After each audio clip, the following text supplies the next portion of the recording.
Hey, welcome back to RageGamingVideos. My name is Hollow. I've got a new build for you.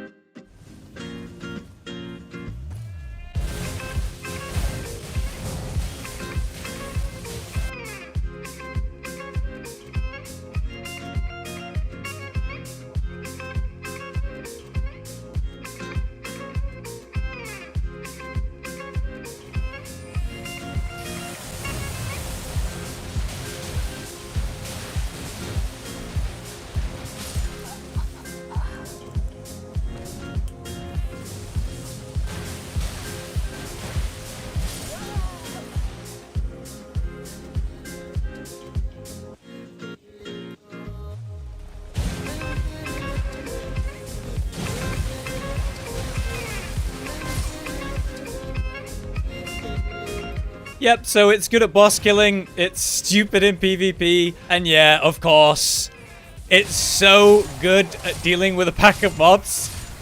It's just stupid.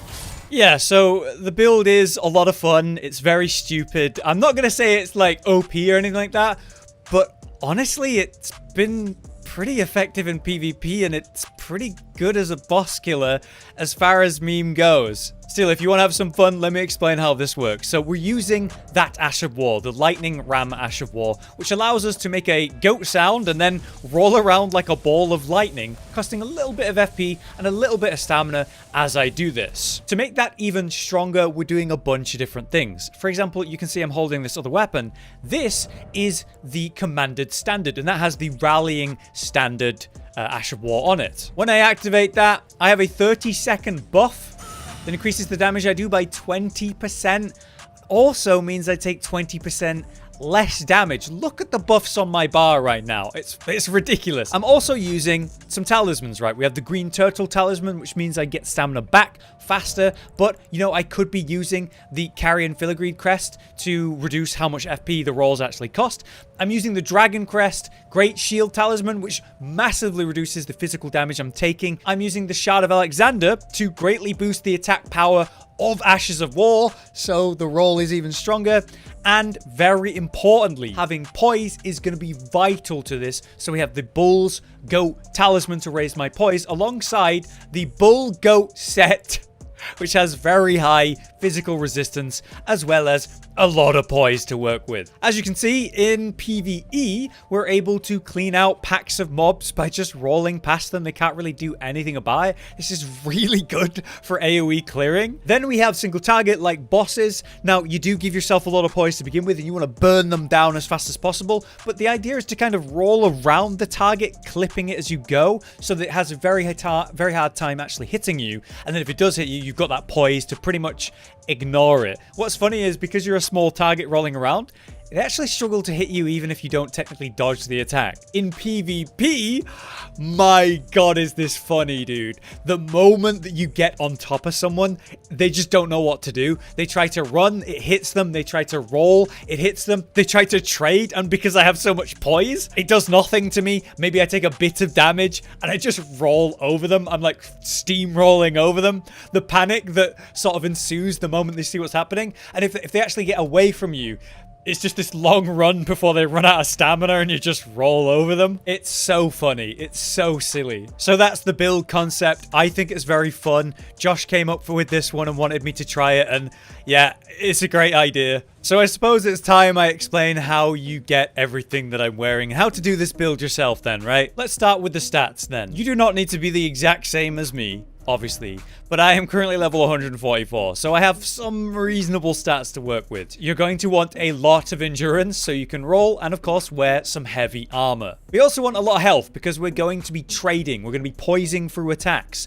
That means we're going to need to survive, so a lot of health is a good idea. Now, I'm using this hammer, the Great Stars hammer, and I'm using the Commander's Standard. They're both pretty important for the build. One is just a great weapon to have the Lightning Ram on because it comes with some passive lifesteal, which is awesome. To use this, technically, you only need 22 strength and 12 dex. Meanwhile, the Commander's Standard needs 24 strength and 14 dex, so reaching the bare minimums on these is super important, but going beyond is just nice to have. Lastly, I put some points into mine, so of course I have more FP to work with, and I would say that's pretty important. You want the bare minimum of 20. Now let's talk equipment. I am using the Great Stars weapon in lightning so that I'm getting that proc of the Lightning Ram, dealing more damage every time I hit an enemy. It's surprisingly more damage than if I was running it in heavy and running lots of strength. To get the Great Stars mace, then you want to come here to this grace on the north side of the Altus Plateau, and as you're walking away from the grace, you're going to see this carriage, and the back of that carriage is in fact a chest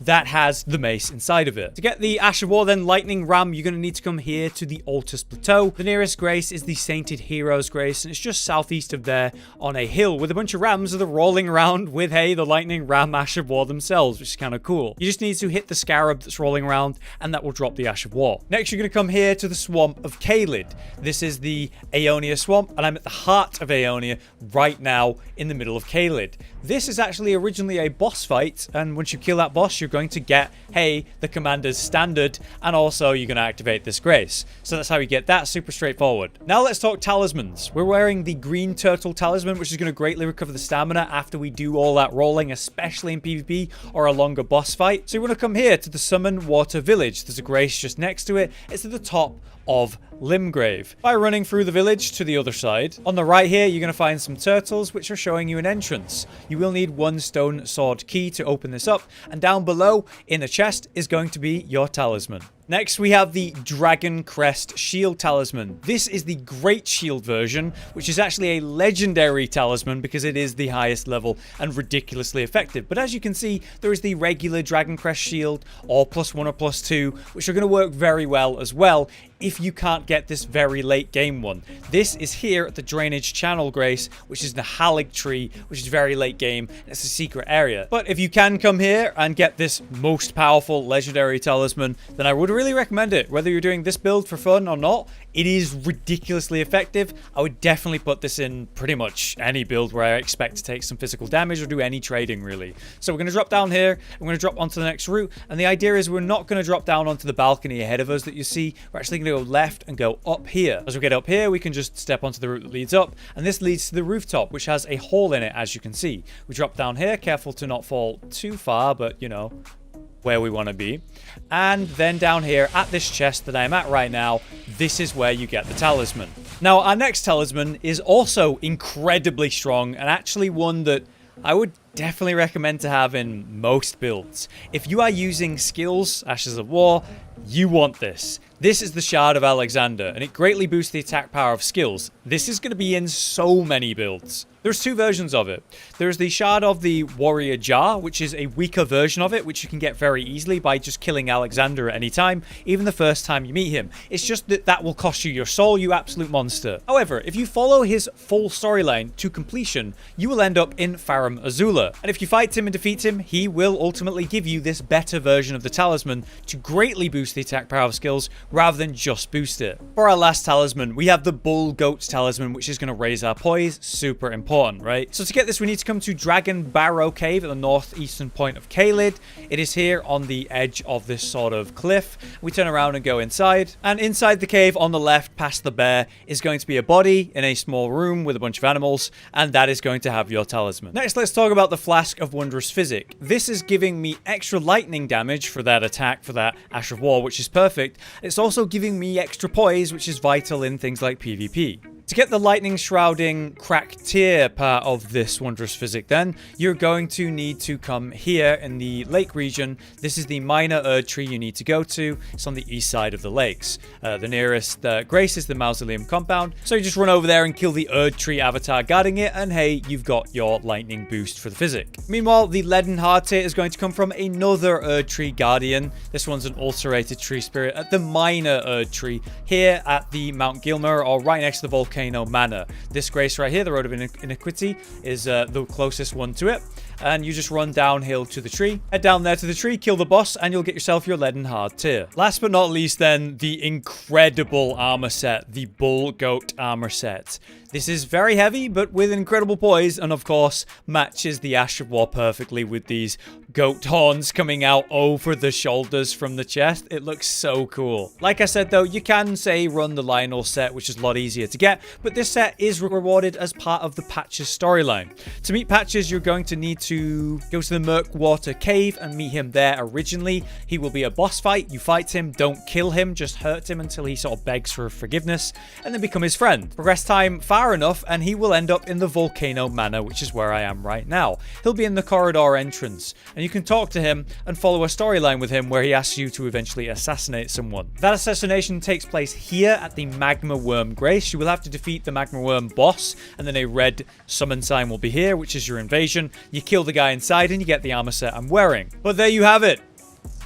My guide on this ridiculous ball man build using the goat's incredible Ash of War, the Lightning Ram to roll around like a ball. Extremely fun in PvE, shockingly effective in PvP. If this video has been interesting or useful to you, please drop a like so we can keep making more silly builds and serious builds as well. But for now, thank you very much for watching. I've been Hollow, you've been you. We'll see you next time. Josh, Cotton, and Hollow with the videos, dropping the humor like a hammer on your tippy toes, bringing entertainment on a daily arrangement to take our insanity and turn it into entertainment. Yes, I said entertainment twice, to reiterate that it is nice to look into your faces on a mostly daily basis when you let us in your homes to make the whole world a stage. Goodbye.